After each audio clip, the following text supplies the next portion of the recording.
Ladies and gentlemen, I'd like to call the meeting to order. Please stand for a pledge to the flag.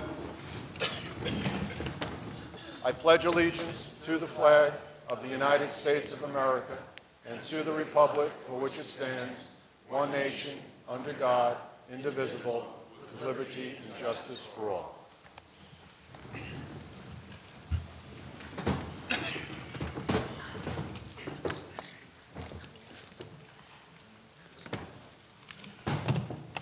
For the record, this is a public meeting of the Bayonne Board of Education. It is 7:45 p.m., the 30th day of November, and we're convening in the auditorium. The presiding officer is Joseph Broderick, President of the Bayonne Board of Education.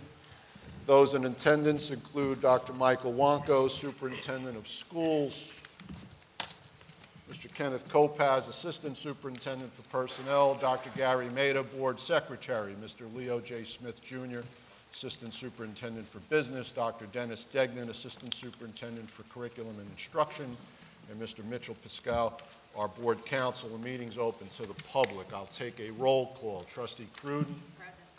Trustee Desmond? Here. Trustee Finnerty? Present. Trustee Garrett? Present. Trustee Lawande? Here.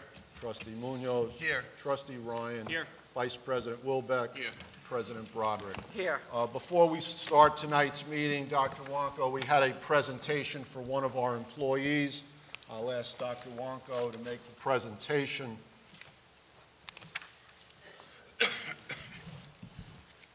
Thank you, Dr. Maida.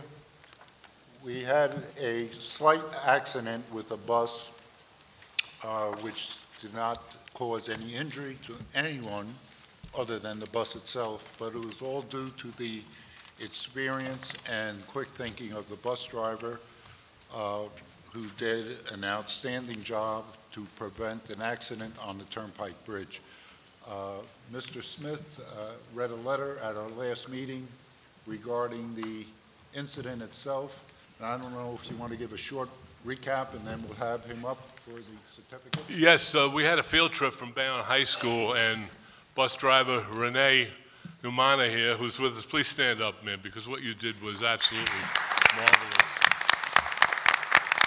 And according to Mr. Bringierson, who was sitting directly behind the bus driver with about, I guess there were about 40 Bayonne High School students, a truck swerved into him. They were on the Turnpike Extension Bridge during morning rush hour traffic on the way over to visit an educational site. And the maneuver that this man pulled with a 40-foot bus, now I drove buses all over the country at one time, and it's not as easy as you think. The maneuver that he made with the bus prevented a catastrophic and tragic event from happening. And the only words out of his mouth when everything was settled was, "Is everybody all right?" So with that, we applaud you. Dr. Wanko has a certificate and a little token of the board's appreciation. So please, why don't you come up on stage? I mean, outstanding.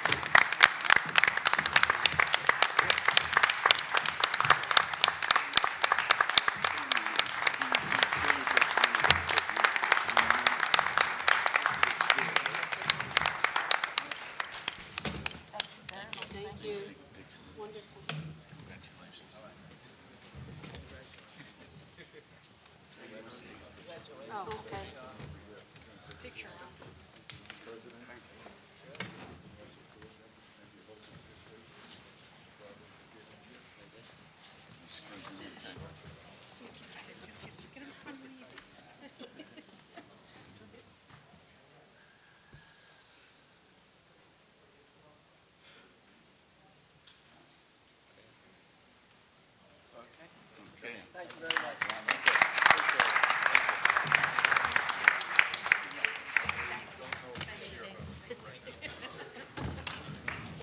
Thank you.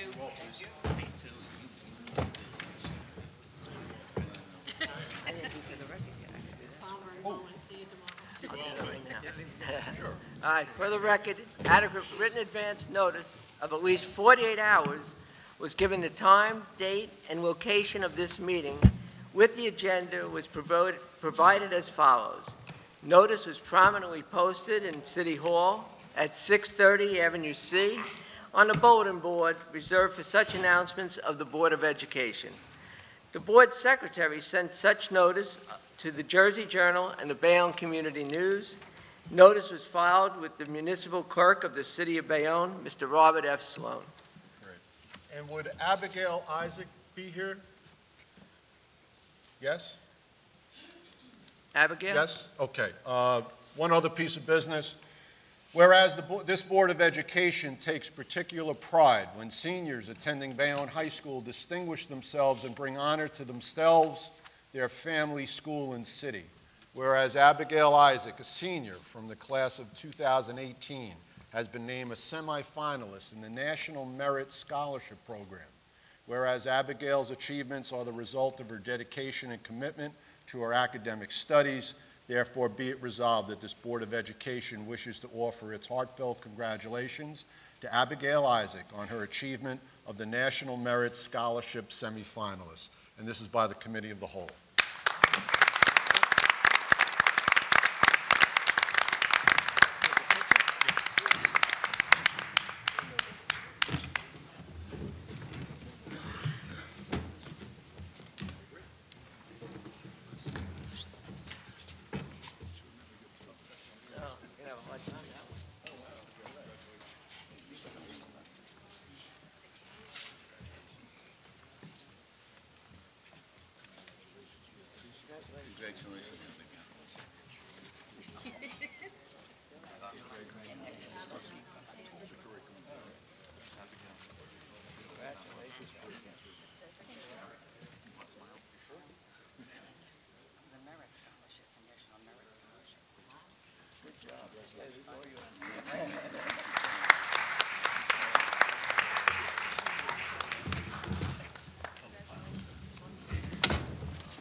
At this time, I'd like to invite the Mayor of Bayonne, James M. Davis, to the podium.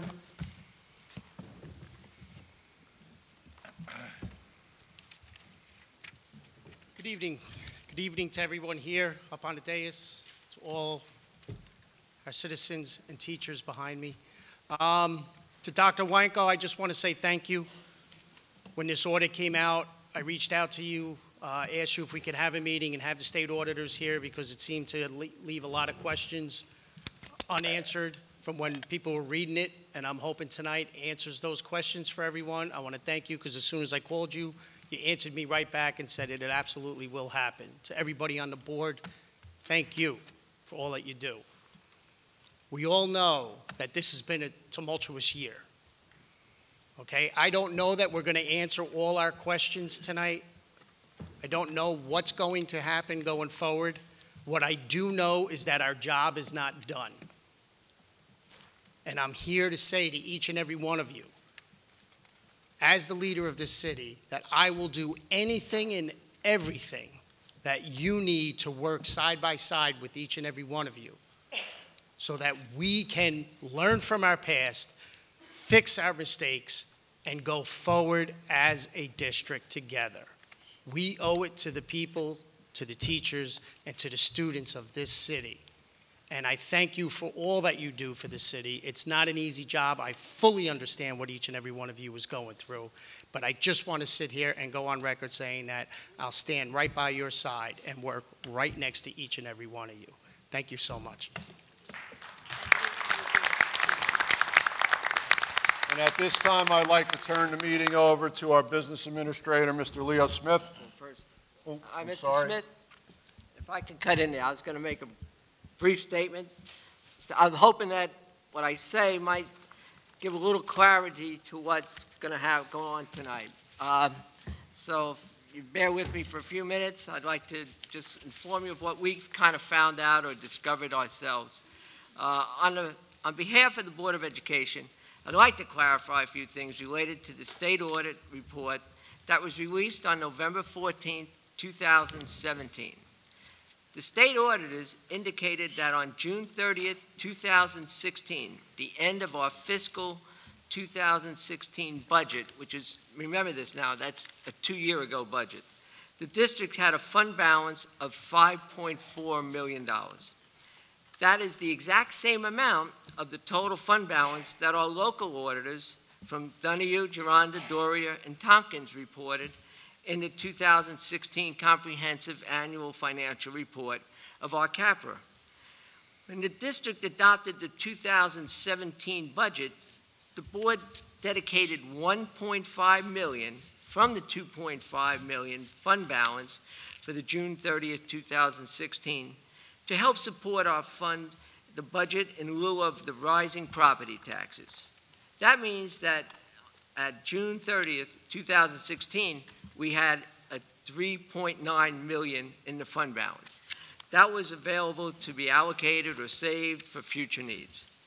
Now, here is where the difference materialized. At the end of the 2016, our business office encumbered or dedicated $5.9 million, which should have represented commitments related to unperformed contracts for goods and services. Our auditors performed their 2016 audit, and they reported that the entire $5.9 million in encumbrances were valid, and when you dedicate or set aside fund balance for the $5.9 million of commitments, the district would be in a deficit of $2 million. That is calculated by subtracting the $5.9 million in commitments from $3.9 million in fund balance that both the state and local auditors indicated was our surplus balance. The state auditors reviewed the total of $5.6 million of the $5.9 million in encumbrances, and they included that over $4.2 million was incorrectly committed in the 2016 for the 2017 expenditures. The business office set aside $1 million for our 2017 workers' compensation insurance obligations, over $800,000 for the 2017 utility bills, $720,000 for the 2017 computer lease payments, and another $417,000 for the other 2017 equipment lease payments. The state reported that this practice of setting aside fund balance for future years' obligations is inappropriate, incorrect, and not in accordance with general accepted accounting principles. As such, the state determined that the $4.2 million is incorrect purchase orders should be canceled at June 30th, 2016, and the report indicates if the orders were canceled, our fund balance would not have been a $2 million deficit, but it would be in a positive surplus of $2.2 million. The key point to keep in mind is that this is not stated in the state audit report, as the state audit ended its review of our books on June 30th, 2016. The district still incurred the same $4.2 million of expenditures in 2017. The public should keep in mind that the business office budgeted, even though it was improper or incorrect, for these payments in 2016. So when the payments were made and charged against the 2017 budget, it errored our fund balance. The $4.2 million did not magically disappear. It went and met our 2017 obligations that we incorrectly budgeted for in 2016. At our last Board of Education meeting, our local auditors from Donahue, Gironda, Doria, and Tompkins reported that the Board of Education, that our total fund balance at the June 30th, 2017 is $1.2 million. The surplus of our savings account is extremely low and represents approximately 1% of our annual expenditures. Think about the average person makes $40,000 a year. If that person had the same situation the school district was in, that would mean that that person would have a total of basically $400 put away. So at the end of the year. So for the next year, they'll be making and they'll be earning money, but they would only survive and they would be meeting things barely minimal and everyday expenses. So if something tragic happened, there would be no money for that.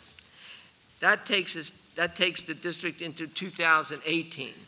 The district had to react with austerity measures to attempt to break even at the end of the year. I've asked the business office for a projection of where we will be at the end of the June 30th, 2019, and they are unable to provide the estimate right now. We're doing everything possible to facilitate these projections so as to implement procedures so that the district can generate such projections on a continual basis. If we did not implement the drastic measures this year to curtail spending, we would be out of resources to meet our contractual obligations. The Board of Education has charged Dr. Wanka with getting us on a path to fiscal stability, and we believe we are on that path. Part of that plan now involves the reporting of all business office personnel to Dr. Wanko. This means all financial operations will be managed by Dr. Wanko. Thank you. Mr. Smith? Ladies and gentlemen, at this time, I'd like to introduce the audit team and the primary. First, Michelle Quinones, who was the staff auditor. Michelle was here for most of the summer with her crew. Anna Laurent, principal auditor. Mr. Paul Barron, the managing auditor. Mr. John Termina, the assistant state auditor. And Mr. Stephen Ells, who will give the audit report to the audience, and he is the state auditor for the state of New Jersey. Mr. Ells, the microphone is yours, sir. Thank you very much, sir. Can you hear me from? Good? Yes. I'm going to start with a brief statement trying to clarify some of the major positions that were taken in the audit. And then at that time, I'll be willing and my staff will be willing to take any questions and try to clarify further any questions the board may have from there. Good evening, members of the Board of Education, members of the public. My name is Stephen Eels, State Auditor of New Jersey, and I'm here to present the Office of the State Auditor's Forensic Audit Report on the City of Bayonne School District for the fiscal year 2016. I have with me John Termina, the Assistant State Auditor in charge of our operations, Paul Barron, our manager, who was the manager of the audit, and Anna Laurent, who is the auditor in charge of the engagement. The purpose of our audit, and this is important because it has a purpose and an objective. The purpose of our audit was to determine the factors that contributed to the fiscal year-end general fund budgetary deficit of $2,003,625 that was reported in the district's comprehensive annual financial report. The most significant of our conclusions from the audit work was the fact that the district should have never have shown a budgetary general fund deficit for fiscal 2016. And in fact, the deficit was caused by the recording of inappropriate budgetary encumbrances of general fund balances for obligations, liabilities pertaining to fiscal year 17 and not to fiscal year 16. To clarify, the general fund balance, not talking budgetary, but your overall general fund balance for the year was $5.4 million positive. For budgetary purposes, allocations of this budget are made for various purposes. Reserves for excess surplus per DOE calculation requirements, encumbrances for outstanding commitments or contracts that are applicable to the current fiscal year, and for capital reserves as well. Those funds not otherwise reserved are part of the unassigned fund balance, which is not restricted or committed. It is this allocation process that inappropriate encumbrances were made, which created the negative unassigned balance which was reported. A two-year analysis of the budgetary allocations of the general fund balances, fiscal 15 and fiscal year 16, are presented on page 6 of our report. Here we show the reported numbers in the school district's CAFR and the revised audited numbers per our audit analysis. As you can see, the audited unassigned budgetary fund balance is positive in both years when adjusted to exclude inappropriate encumbrances. The encumbrances were deemed inappropriate because they pertain to future fiscal year obligations and not obligations pertaining to fiscal year 2016. Based upon our review, we deemed $4.2 million of fiscal year 2016 year-end encumbrances as unnecessary and inappropriate. $2.2 million was deemed inappropriate for fiscal year 2015, and you'll see that in that chart on page 6. In addition, we also noted $4.7 million in reserve for excess surplus from fiscal year 2014, which was not reflected in the fiscal 15 as a reserve for excess surplus designated for subsequent years, as it should have been. Now, everyone should understand, this money is not missing, okay? If you've read news accounts, it seems like we've lost $4.7 million somewhere. We did not. It was just not reflected as the reserve as it should have been. Fiscal 15, I believe, has $9 million plus in general fund balances. The money's not missing. It was just not part of an allocation that should have been shown. So I wanted to make that clear. It only really impacted the calculation of unassigned fund balance in a similar fashion that the inappropriate encumbrances did. Again, a set fund balance, an allocation of that balance for budgetary purposes and commitments. When all adjustments are taken into account, the unassigned budgetary general fund balance in both fiscal years 2015, 2016 were positive and should never have reflected a negative amount. Other areas the audit noted, which should be addressed by the school district, were the use of budgetary transfers of funds. The district actual fiscal year 2016 salary accounts were originally budgeted at a significant level to cover salaries, but due to transfers of nearly $5.7 million from the salary accounts to other under-budgeted non-salary accounts, such as health benefits and tuition to private and charter schools, the salary accounts exceeded the remaining budgetary authority by over $5 million. In addition, year-end adjustments and reclassifications of salary deficits were made, so all overexpended amounts were reflected in the instructional salary accounts of your grades 9 through 12. While transfers of positive spending authority to accounts in deficit at times are necessary, sufficient funds should remain available to cover expenses in the accounts providing those funds for transfer that did not exist in your salary accounts. You took them too far and into a deficit. In addition, it is imperative to have a transparent process of approval for all transfers, which describes the details and the impact of all the transfers being made by the district. In closing, it is my impression from various individuals we have spoken to throughout the course of the audit that the drop in fund balance from the beginning of fiscal year 15 of $20.4 million to $5.5 million by the end of 2016 created the chatter that the Board of Education was significantly deficit spending.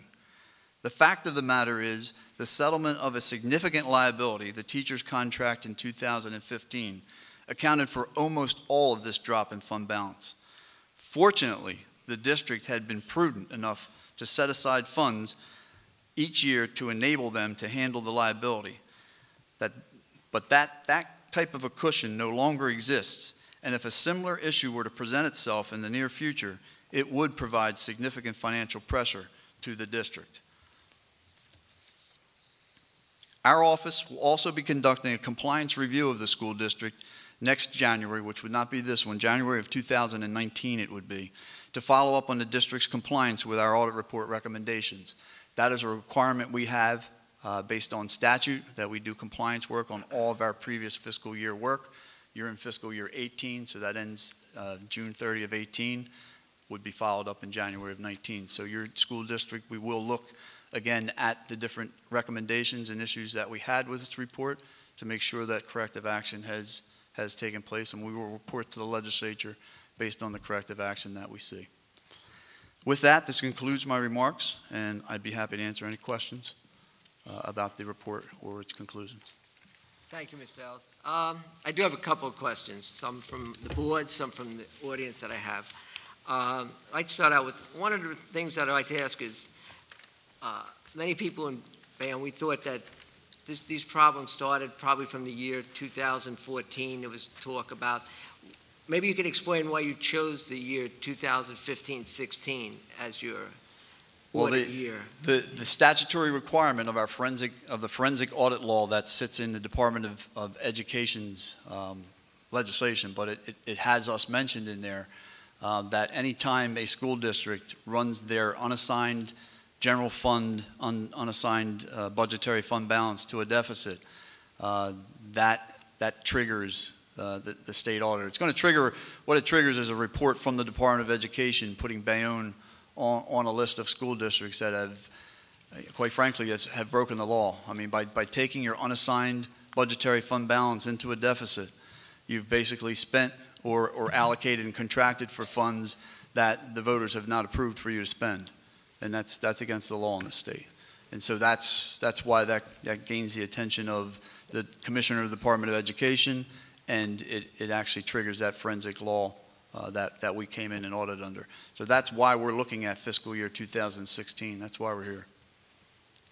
Okay, thank you.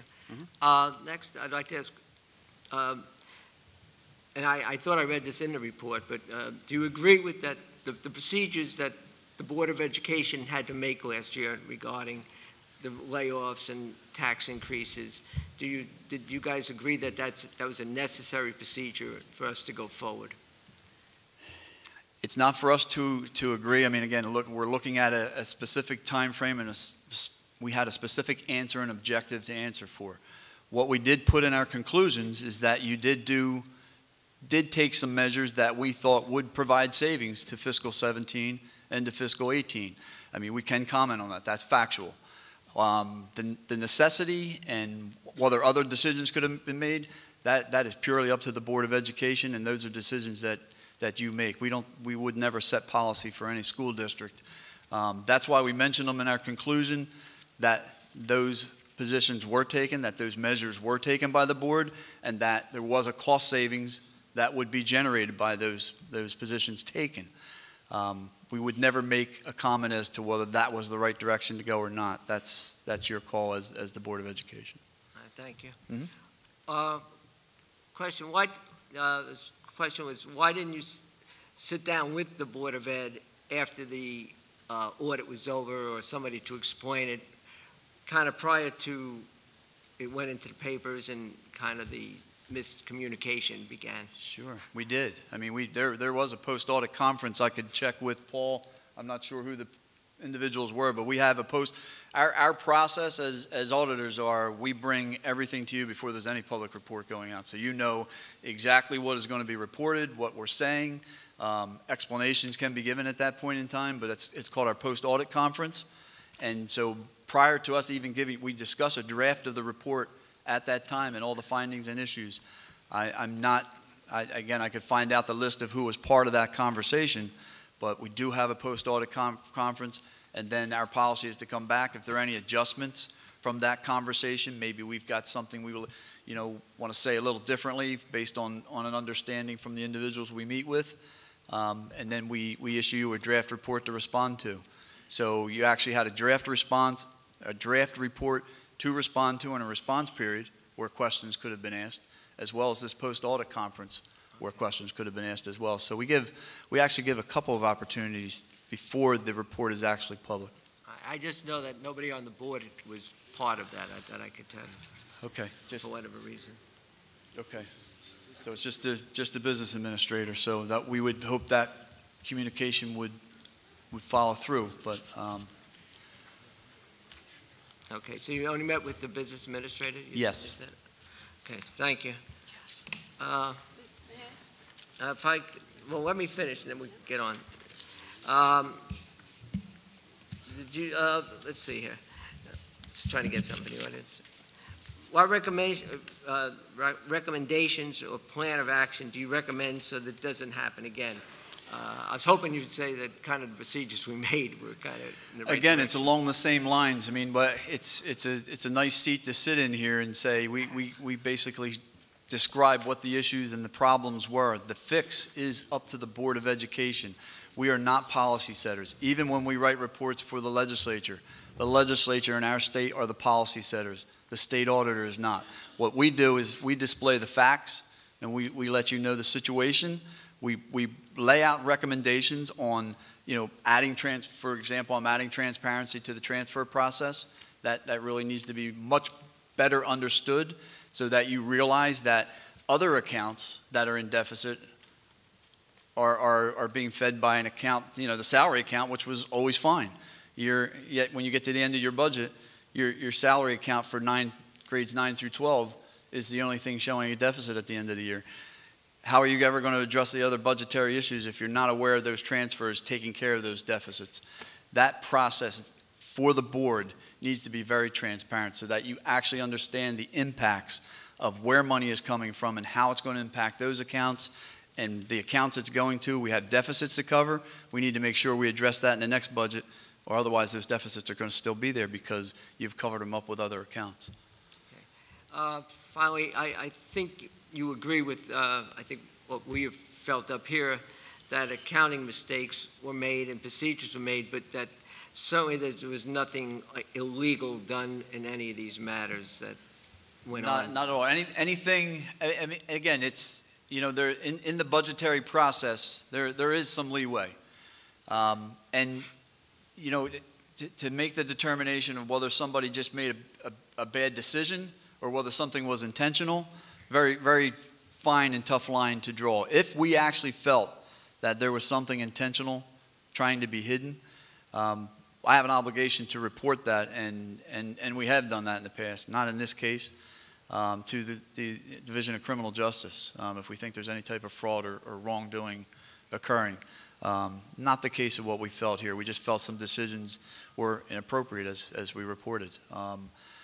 And so to say something was done wrong from an accounting standpoint, the perception was that, this would be okay to encumber these funds.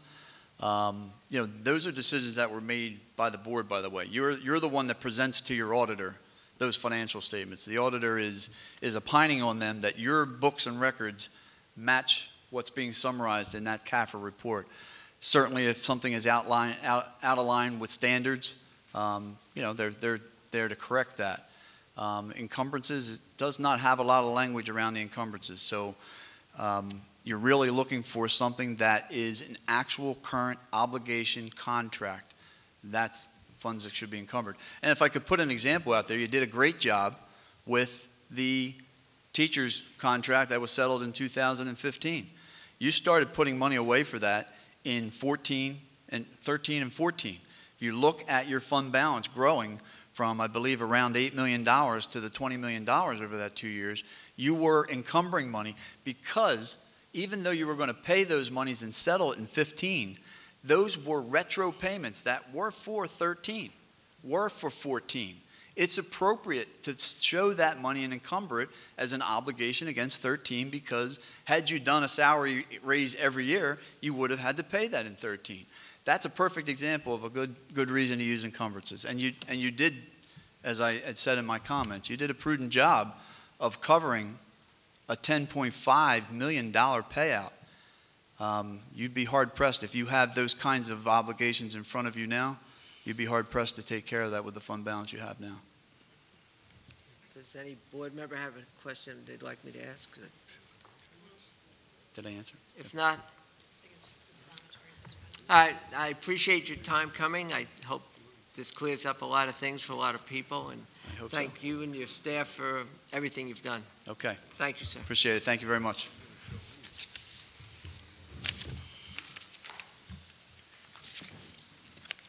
Before we get on with our regular portion of the meeting, once again, if you have a question on the agenda item, please come up with a resolution with your name, address, and the resolution that you have a question, unless it's an open question for the second part of our meeting.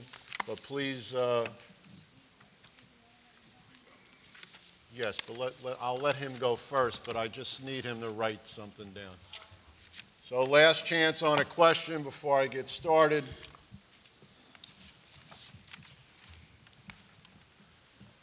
Okay, we'll start with our first item, approval of minutes, acceptance of communications.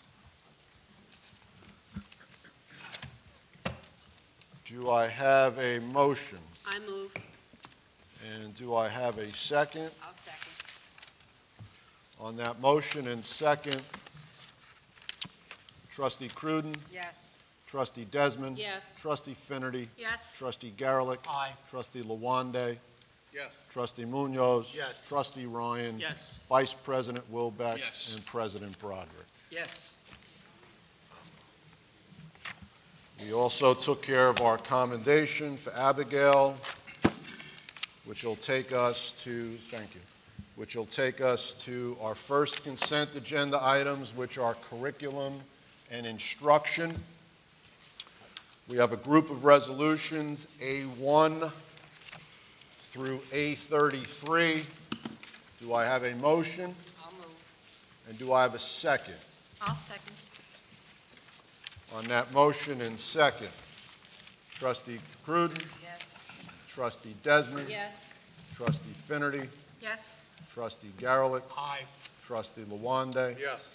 Trustee Munoz, Yes. Trustee Ryan, Yes. Vice President Wilbeck, Yes. President Broderick. Yes. Thank you. Our second group of resolutions are under Budget and Finance. Resolutions B1 through B16. Do I have a motion I will make a motion. and a second? I second. So on that motion and second, Trustee Cruden, Yes. Trustee Desmond, Yes. Trustee Finerty, Yes. Trustee Garlick, Aye.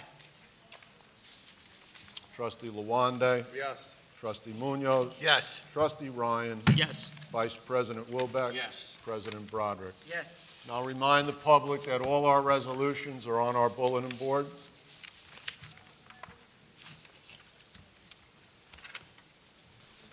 Next up are a group of resolutions for personnel. Resolutions C1 to C15.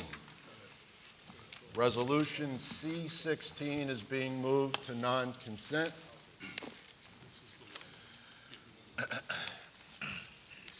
So on our resolutions for personnel, do I have a motion? I motion. And do I have a second? I'll second. On that motion and second, Trustee Cruden, Yes. Trustee Desmond, Yes. Trustee Finerty, Yes. Trustee Garlick, Aye. Trustee Lawande, Yes. Trustee Munoz, Yes. Trustee Ryan, Yes. Vice President Wilbeck, Yes. President Broderick. Yes. Next up, we'll start our non-consent. Let me just make sure we don't have any questions. So on our non-consent, we'll start with D1, which has been tabled. Bring us to Resolution D2, which is on our bulletin board, whereas the Bayonne Board of Education has adopted and promoted the community education concept. Bayonne Board of Education has taken appropriate action to meet the educational, recreational needs of the community.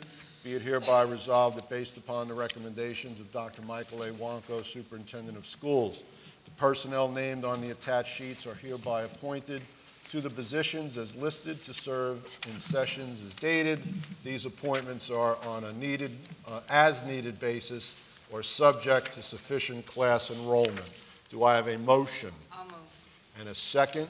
Second. So on that motion and second on Resolution D2, Trustee Cruden, Yes. Trustee Desmond, Yes. Trustee Finerty, Yes. Trustee Garlick, Aye. Trustee Lawande, Yes. Trustee Munoz, Yes. Trustee Ryan, Yes. Vice President Wilbeck, Yes. President Broderick. I abstain. And our add-on, which is Resolution C16, which is being moved to non-consent. Whereas the Board of Education is authorized to appoint certificated employees upon the recommendation of the Chief School Administrator pursuant to NJSA 18A:27-4.1. Whereas the Board of Education may appoint a qualified individual to act in place of an employee during that employee's absence or disability pursuant to NJSA 18A:16-1.1. Whereas the Bayonne Board of Education previously approved a leave of absence for Lisa Wozlowski, assistant principal assigned to Woodrow Wilson and Nicholas Oresco Community School, from November 6th, 2017 through February 25th, 2018. Therefore, be it resolved that by the Bayonne Board of Education as follows, that upon the recommendation of the superintendent, the Bayonne Board of Education hereby appoints Thomas Van Note as interim assistant principal assigned to Woodrow Wilson and Nicholas Oresco Community School, leave replacement, beginning December 1st, 2017, at a salary of $500 per day for days worked during the duration of the said leave of absence. 2, that a contract be executed between Thomas Van Note and the proper officers of the board as approved to form by counsel for the board. And 3, that the superintendent or his designee is authorized to take such action as necessary to execute the said contract. Do I have a motion I motion. and a second? I second. So we have a motion and a second on C16. Mr. D'Angelo, please to the microphone.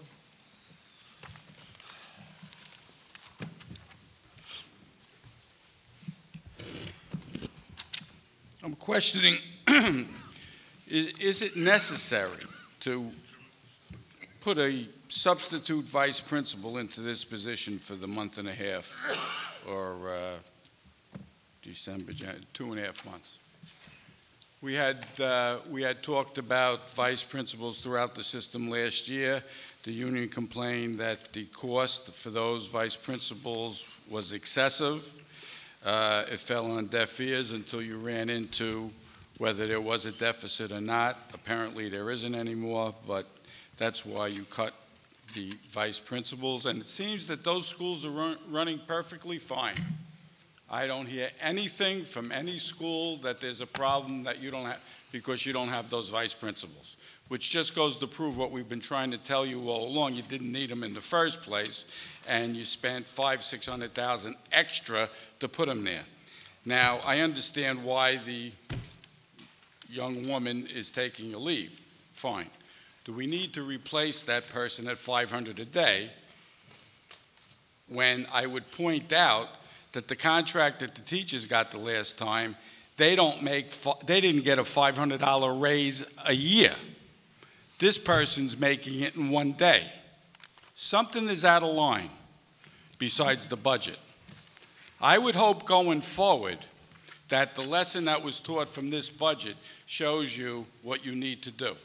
You can't spend $500 a day on a VP you probably don't need and then pay a teacher $354 more a year. And you're the board. You are the people that I have to talk to about this, even though it seems to fall on deaf ears. So I would question why you would pass this tonight. Thank you. Mr. D'Angelo, for the first part of it, the school we're talking about has a very high special education department. So the need in that school for a vice principal is very important. That's why there was still one there when we made deductions.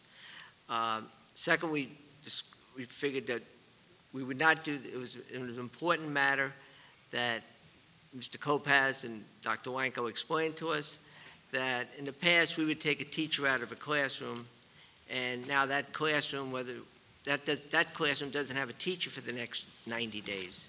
So the importance of not taking that teacher to, what about that poor classroom? So we're replacing with somebody that's not being taken out of a classroom. So that's one of the other reasons we were doing it.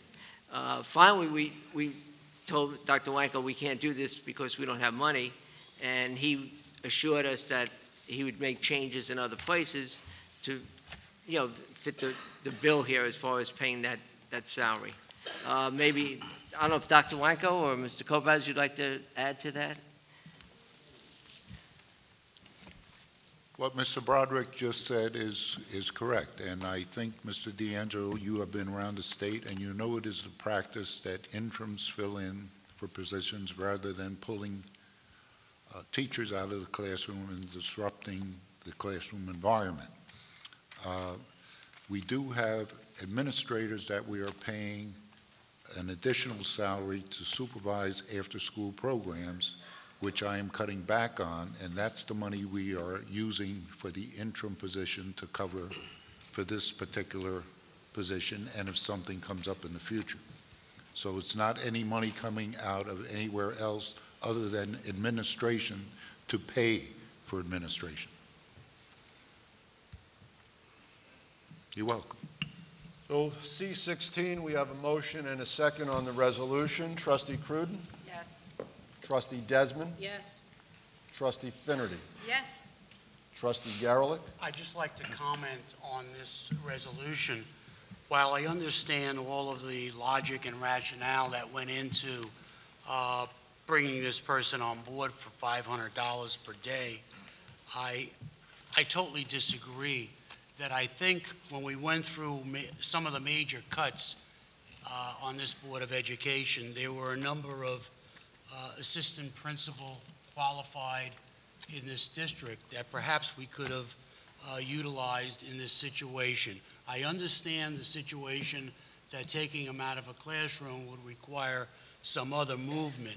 But in addition to the $500 a day that we're going to pay this person from out of district, not utilizing somebody in the district that had been riffed, that you were also paying a search fee of $750 added to the $500. And I vote no. Trust.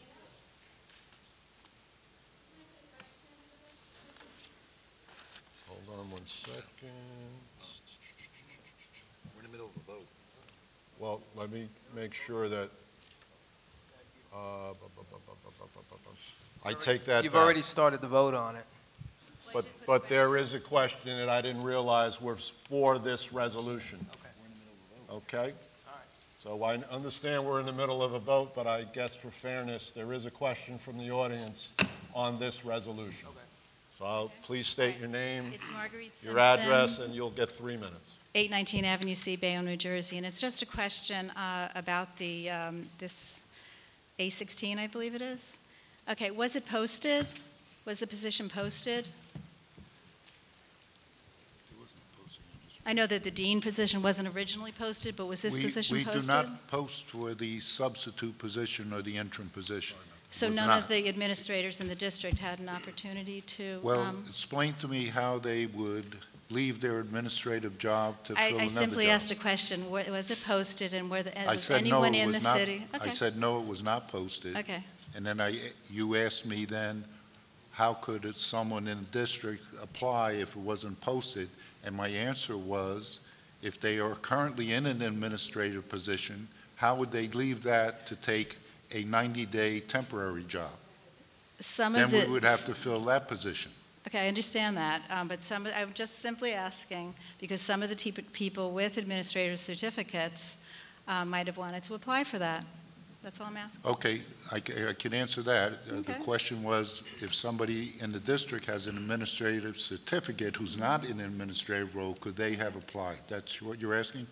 I'm just asking why it wasn't posted. That's it. And you've answered my question. We don't post for the substitute interims. Okay. However, your question that you just asked, the person would have to be retired and not work in the district for 180 days before they could come back as an interim to work in the same district. I asked the same question. You asked the same question? Okay, so thank you. You're welcome. Okay, just to recap, Resolution C16, it was moved by Trustee Ryan, was seconded by Trustee Wilbeck. Trustee Cruden voted yes. Trustee Desmond voted yes. Trustee Finerty voted yes. Trustee Garelick voted no. Trustee Lawanda. If you used somebody in district that was an assistant superintendent, you would end up paying $650 a day, based on they're making a salary of $117,000 a year. And right now, there's 180 days in a year. So if you pay $500 for each day, you're still only paying $90,000 for this specific person. We're talking about teachers not making that much for the whole year. If you do it based on 180 days, a teacher, when they hired in the beginning, they're making $305 a day. If you do it based on 180 days. If you do at a top pay teacher, they're making $555 a day. So we're actually saving at least $27,000 if we keep that person for the whole year. So I vote yes. Trustee Munoz. I think there are plenty of qualified teachers in the Bayonne Public School District that are actually holding an administrative certification that could actually fill this position, so I vote no. Trustee Ryan. What we have here is a person who has an extensive resume, a CV that is very impressive with relation to special needs children. Yes, there are people in this district who are qualified, and I'm sensitive to that, but on the same token, we're going to a school which has a special needs population, and it needs that extra set of qualifications. It needs that extra experience. The person going to be stepping in temporarily. This is not a position where we can afford to have somebody to do on-the-job training. This is something where we need experience. Mr. Van Note has it, and I'm going to vote yes for that reason. Vice President Wilbeck. Yes. President Broderick. It meets the criteria of we're doing a better job for the students, and it also meets criteria that we made sure that it would be cost-effective going on, that it wouldn't be any additional funds, so I vote yes. Mr. President Broderick, may I make a comment that I should have made it while I was voting? This teacher, retired teacher, has 31 years experience teaching special needs, 12 years as an administrator. He's not getting any medical. There's no money going towards his pension, which is where some of the savings comes in. He's also got certification as an administrator, and he also has background in adolescent behavior, as an adolescent behavior specialist. But I, too, am very sensitive to the fact that people have lost their jobs, and they're not back yet. So I did ask, and I was assured that we would, should anything like this come up again with the administrative pool in particular, because of the requirement of having to be retired for 180 days, and et cetera, that we would look for, try to recruit people from our own district who may fit that bill and be able to turn to our own people to fill those spots in the future. So they promised they would, the superintendent, interim superintendent, and Kenny Lopez, they said they would look at that and work on that. That matters to me, too. Okay. We have some questions from the audience for our open portion of the meeting. First, I'd like to bring up our student representative, Mr. Victor Zaro from Bayonne High School. Nice to have you with us again, Victor. My man, Vic. How you doing, Victor? Good. Everything okay? Hey, that's my guy. You're Good usually the evening, Board of happiest part of the Education. meeting, you know. Thank you. Good evening, Board of Ed trustees, Intern Superintendent Dr. Wanko, Assistant Superintendents Mr. Lopez, Dr. Degman, and Mr. Smith. I'd hope that everyone had a wonderful Thanksgiving last week. I know I did. And as usual, I'd like to continue to pass information from the student government to the board. A few weeks ago, the student government hosted the Student State Board here in Bayonne High School, where they had their monthly meetings. After the meeting, we were able to show the state board officers around the campus, which they were blown away by the fact that we have an ice rink and a football field right next to each other, literally right next to, a couple 100 feet to the actual school itself. And I can report to you that it was a success, because they were just amazed, and we really appreciated that we hosted their meeting in Bayonne High School. As the year of 2017 is coming to a close, we'll be hosting our annual event called Winterfest in Bayonne High School. Winterfest is a festival where students from all grade levels come together to wear their Christmas gear, to watch a lovely Christmas movie, while enjoy a nice hot cup of hot cocoa. In addition, starting tomorrow, the student government will be selling hot cocoa in House 1 and 5 for $1, and will be only selling hot cocoa from Mondays and Fridays throughout the month of December. And we're hoping for the continued support of these events. Thank you. Thank you, Vic. Next up is Mr. Neil Granowitz. Neil still here? Okay.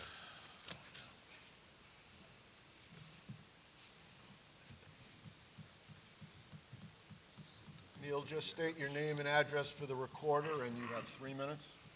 Thank you. Neil Granowitz, 123 West 34th Street. And before I begin, I wish everybody up there a very happy and healthy holiday season. First off, I have just one easy question. We were all on tape, okay? And usually the tapes are shown on cable TV. But obviously a tape is made. Where are the tapes held after they're made? And are they available to anybody in the public who wishes to view them because they may not have cable TV?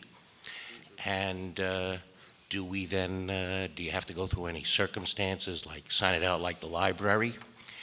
And may I also make a suggestion that the board pass a resolution after the tapes are made, that they be sent to the public library, because the public library is the repository for all historical documents in the city of Bayonne. That's a very good question, Mr. Granowitz, and good to see you again. You too, Do you Joe. have any response to that, Doc? Well, Mr. Granowitz, thank you.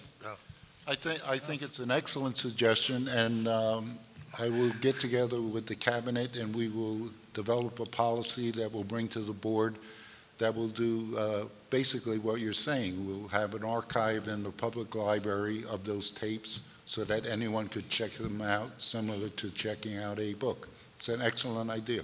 Thank you, Dr. Wanko. And currently, what is the I know there's no set policy right now, but if Joe Citizen wanted to come in and get a copy of, so that he or she could view this meeting, how would they do so? Right now, there is no policy, so tomorrow we will meet and we will put together a protocol so that a public could come in and get a DVD to look at.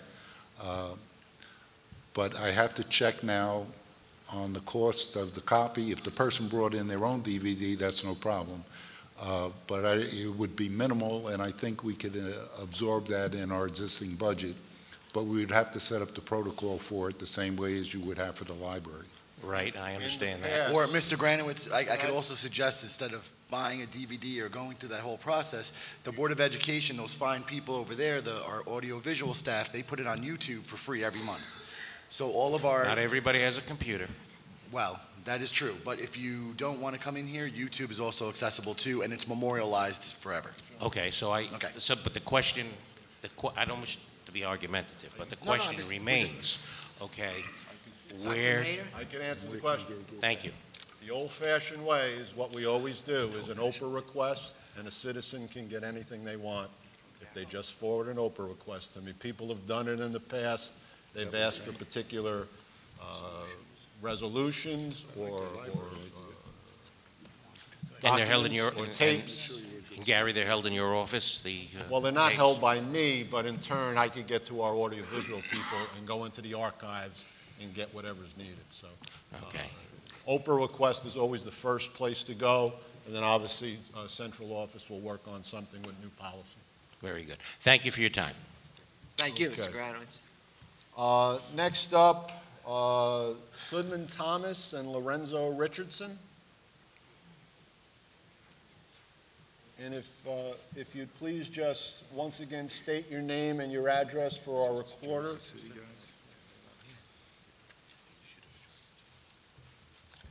Sudan Thomas, 15 Freedom Way, Jersey City.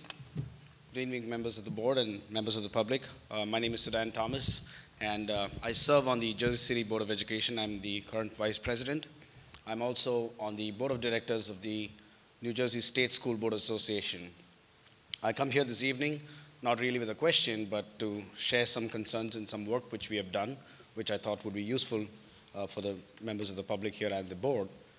This is to talk about workforce preparedness in the schools. And as a nation, we have seen how we've been battling on the economic front, on the job situation. And as a generation, we have kind of seen, we have witnessed two stages of the technology revolution, which has severely impacted Americans from gaining access to meaningful jobs.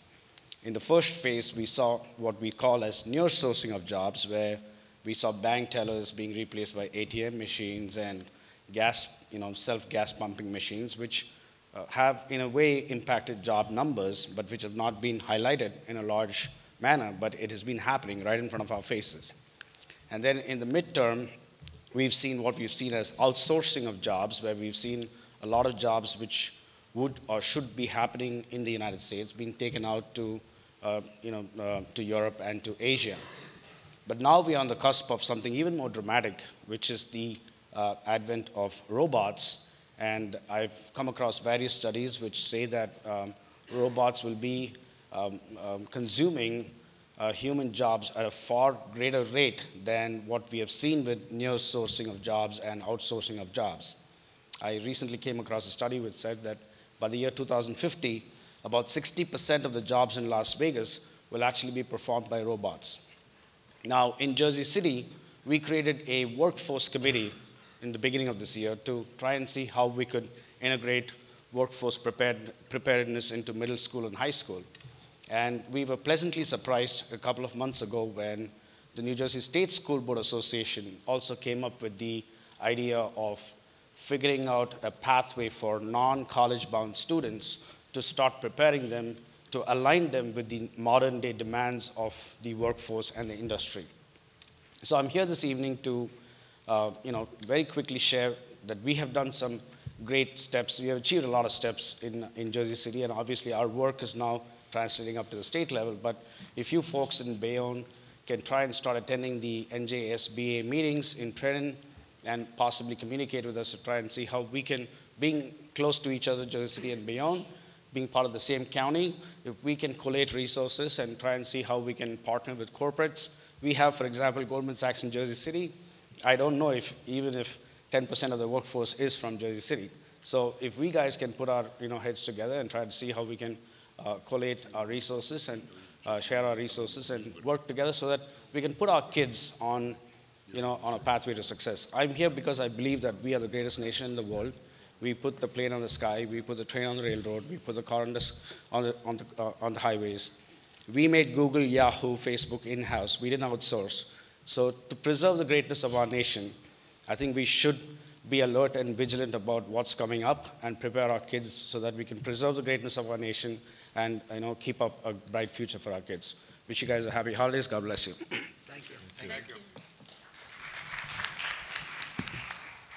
Good evening. My name is Lorenzo Richardson, and I'm also a school board member in Jersey City for the Jersey City School Board, but I also double as the president of the Hudson County School Board Association, which brings me here to speak to you this evening. I want to talk to you about the fact that New Jersey state law requires all our school board members and charter school trustees to attend training in the first, second, and third years of a first term, and in the first year of a re-elected or reappointed term. The New Jersey School Board Association is the state-designated provider of that mandated training to members at no cost. Board members can fulfill their governance 1, 2, 3, and 4 training requirements through specially designated Foundation for Success regional programs that we just started this year. You could also take advantage of that at workshop, and there's also available training online, but I definitely prefer the in-person training. Just to give you an example about how the 3 programs, the main programs that they offered, and we just had one in Kearney at our last county meeting earlier this month. The fundamentals of school finance. With the limited resources, it is imperative that school board members have an understanding of school finance, where their revenue comes from, how aid is calculated, the budget process, and the impact of bargaining unit contracts on the overall budget. Now, that completion of that course will cover governance too. The board actions that impact student achievement. In recent years here in New Jersey, we revamped state standards, and so how can local districts use these tools to increase student achievement? Learn the board's role in student achievement, and also ways the board and superintendent can work together to keep the district focused on student achievement and preparing students for the future. That covers governance 3 of the requirements. And one of the things that I've learned is that when I took student achievement, I learned that actually I wish they had done that one first, because when I learned in that workshop, it taught me everything I needed to kind of work on the other areas. But very valuable.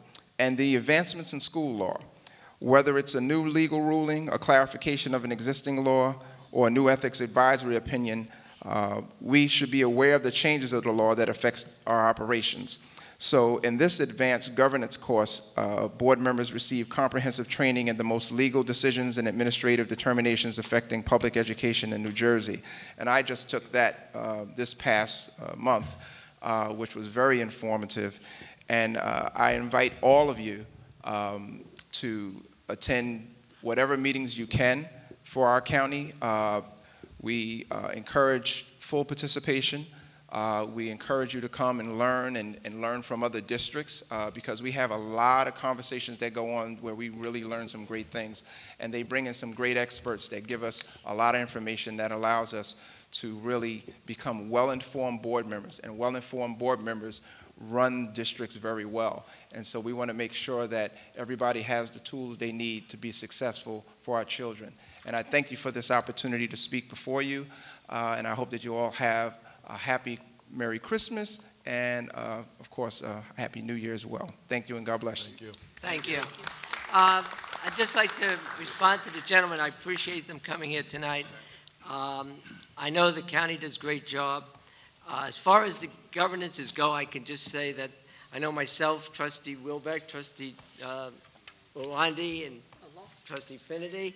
We just completed our third one last month, so we're trying to stay on board with you guys, so we want you to be there. And you're right about the student achievement one. It was very important because, in fact, the gentleman with you, he explained that, job preparedness, and we've been working actually extremely hard in our curriculum area. Just the last several meetings, our goal here is actually to make sure that every student that comes out of Bayonne High School now, we know that piece of paper is just a piece of paper now.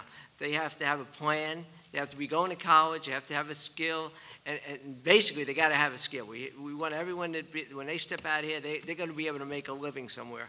So we're working extremely hard on that right now. And if you guys can help us, please bother Dr. Wanko over there, because we'll make sure you see him. And thank you again for coming here tonight.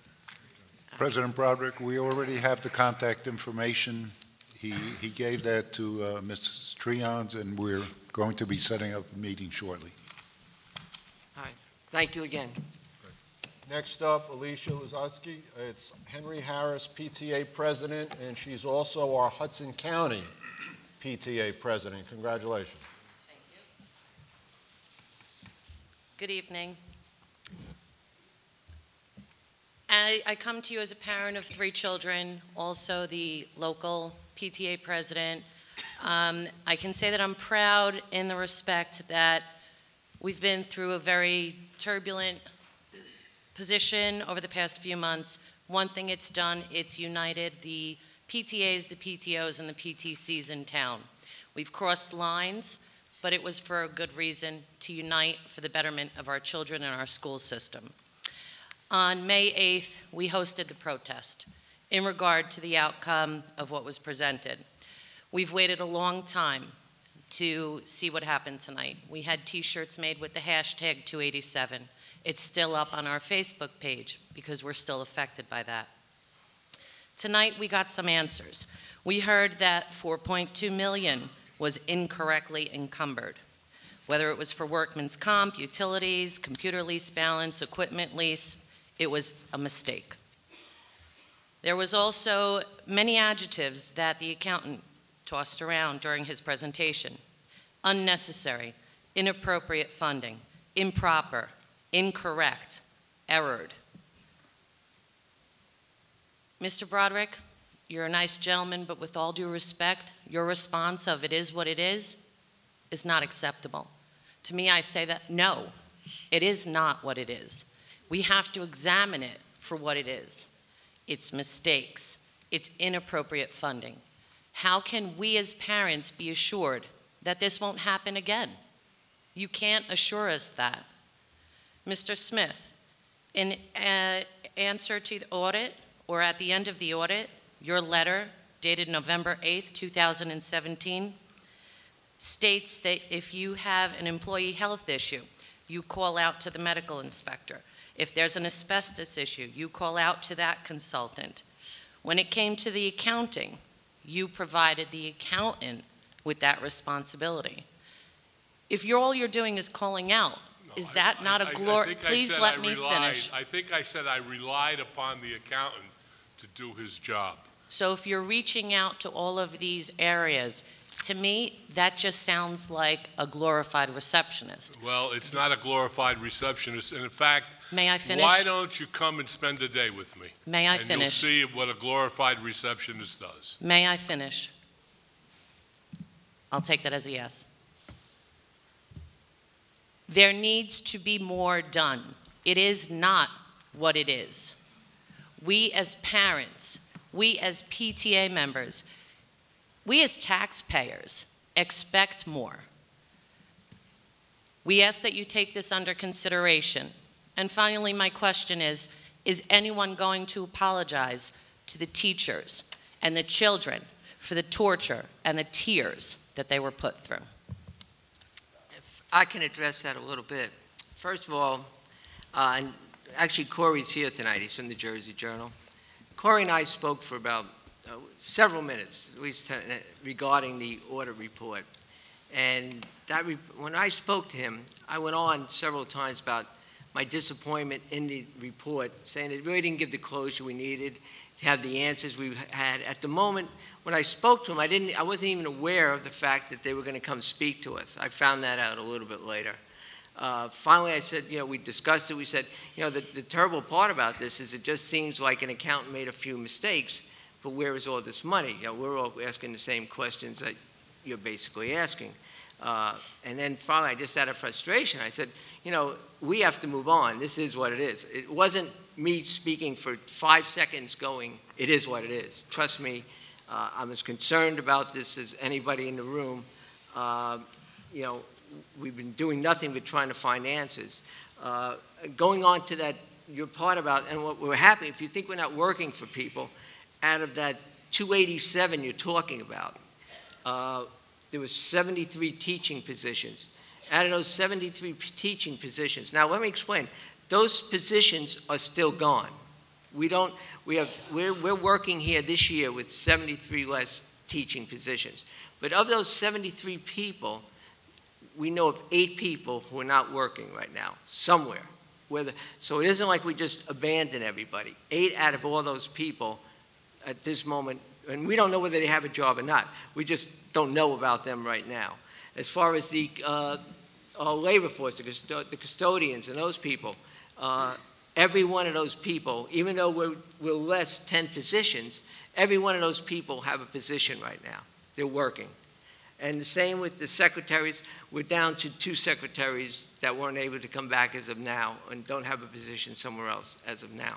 So I just want you to know, it's not that we're sitting here and saying, well, that's what happened. No, that wasn't what happened. We work every day at helping people and trying to get them something better. And how do we move forward from here that there's not a repeat of this? Well, if there was money encumbered twice, that's a mistake. I spoke tonight about we're making an accounting change. All people are going to report to the superintendent now. There's only so much anyone can do. Mistakes were made. The major mistake person isn't even in the room now. It's not in the building. Well, there's only so much anybody can do. I asked the gentleman tonight, was there anything illegal going on? I think his answer was no. And I was there believe his mistakes answer made? was Yes. that And do they have to be corrected? Yes. The law was broken. There is a little bit of leeway if it were a poor decision was his response, but the law was broken. That's for other people to decide. And I've always No, said I'm citing what the accountant said. He absolutely said it. That's why I started writing my question, but I just thought it would be inflammatory because the purpose of them being here was not the purpose they actually came here for. We wanted more answers. They provided none. They don't take responsibility for the audit because they won't have any kind of an opinion about it, and that's not their job. The frustrating thing about auditors is they tell you this belongs in this item, this line, it adds up to Absolutely. this. And Bottom it's line your is, job Bottom take line that is, we're information. talking time periods of when some of us were here and some of us weren't. And it also, and nobody else wants to say it, but I will, the accountant that used to be here, he's accountable, but he did not do his job. He did not converse with people. He did not bring it to people. And I can tell you that Mr. Smith's the one that brought it to, and I sit on finance now, but he brought it to us a year ago, the day after Thanksgiving. He and the superintendent, they brought it to us, and we immediately started working on it. I don't agree with everything that is transpired. What is it he brought to you the day after Thanksgiving? That they found that there's one line item, and he referred to it, Mr. Els. All right, maybe, Mr. Clark, would you like to comment on that? Well, I'd like to finish that thought, and Mr. Clark can clarify the thought. There was one line item where the accountant put money, and 12.6 million was saved, but 19.9 million was spent. That looked like an oh my God to me. I was asking for reports. Superintendent, I hate to say, screamed at him and said, get them in here. And when he did, it was very clear. But that was Mr. Clark's going to explain. There were a bunch of things that went on with that accountant. And it wasn't that the money was missing. Other than the accountant realized that money was being double encumbered? Can I jump in for a minute? He did all the posting, and other than redoing... So nobody oversees the accountant? He's an independent entity, and nobody gets reports? It's completely revamped now. Now? And no one was watching in the interim? No, they were watching, which is how... But during a period of time when Mr. Smith wasn't even here, he was out on he had surgery, a lot came to light that he came back and said, what is this? So I think Mr. Clark should explain Thank you. This audit should have gone back to year 2014. Well, the point that I wanted to make when you said laws were broken, I didn't say it, the accountant did. Well, no, what the accountant was referring to when is general accounting practices. And the accounting procedures that were followed, unfortunately, were in violation of those. And it was picked up by our auditor as well.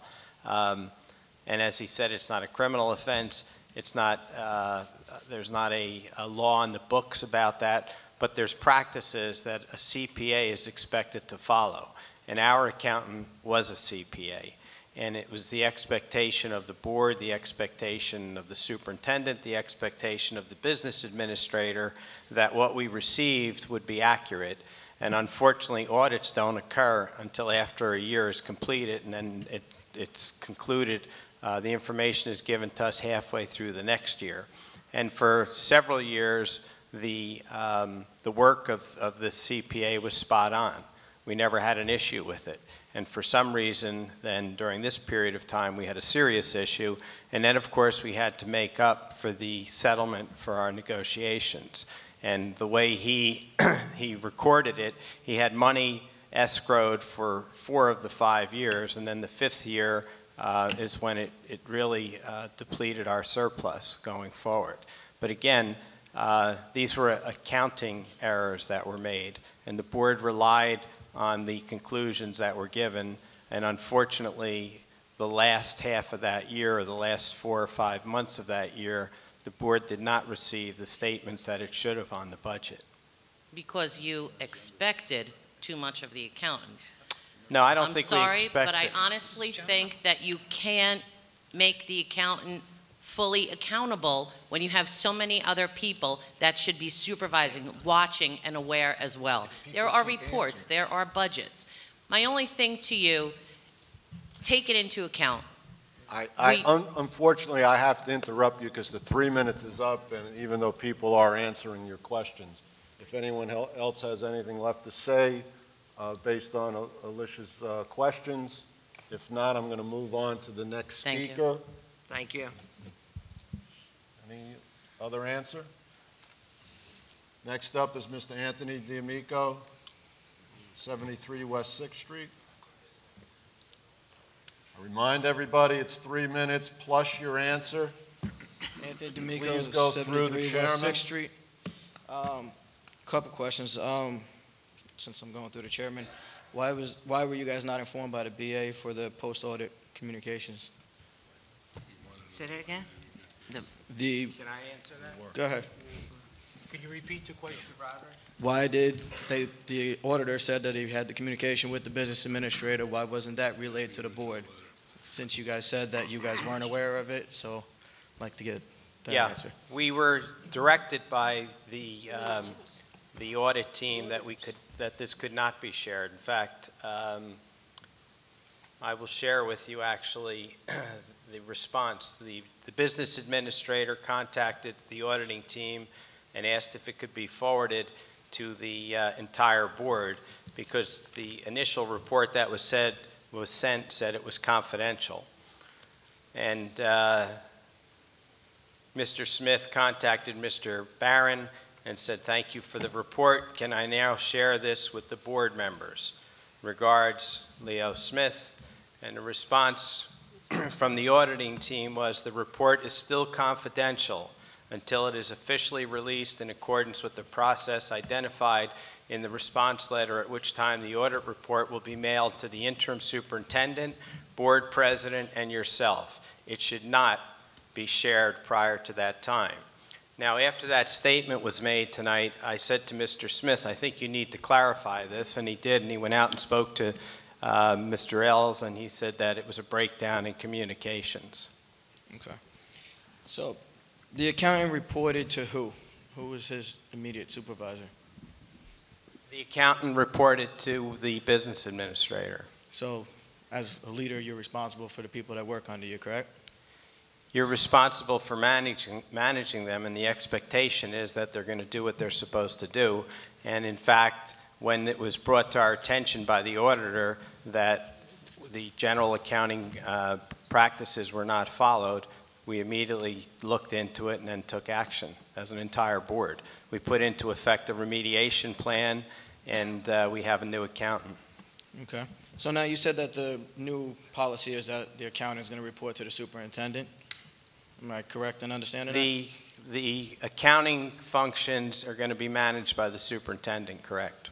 Okay, But so again, who the has final say then? expectation is that our accountant will provide the correct information, because it's unreasonable to expect the superintendent or the business administrator or anyone else to go in and do the actual calculations or to actually record all of our financial information in the budget. That's why we have an accountant, just like we have an auditor. We rely on what our auditor tells us. It is reasonable to actually be involved in the process and have updates on what's going on. If money's being shifted from an account, I know my accountants don't do nothing without my superiors understanding it. So if And money that's- was illegally or broke the law because of accounting practices was shifted, why wasn't the immediate supervisor aware of that money being shifted from account to account? In Because when I fact, sat with the accountant, we went over it, and that was the first thing that he told me, was that the accountant was putting money in separate line items that were not proper. So we was aware.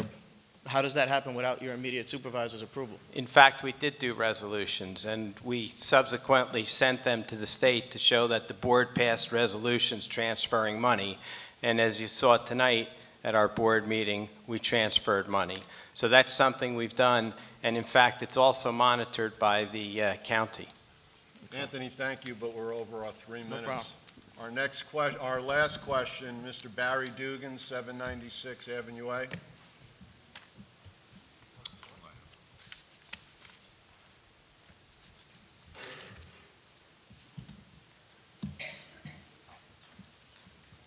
Good evening. Barry Dugan, 796 Avenue A. In 2016, a great program was started by the Bayonne School Superintendent then Patricia McGeehan, and it was called the Field of Honors. And as we came into the school this evening, we noticed in front of the school the program has continued. The front of the school is faced with flags flying, and thanks to Dr. Dennis Degnan for the continuance of the program, and I hope that it continues.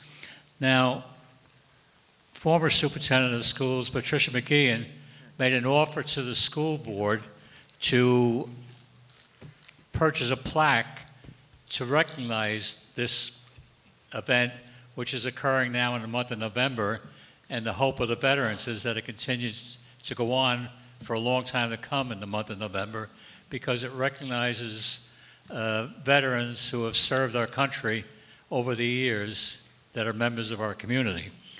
I was wondering what the status of this plaque is to honor our veterans.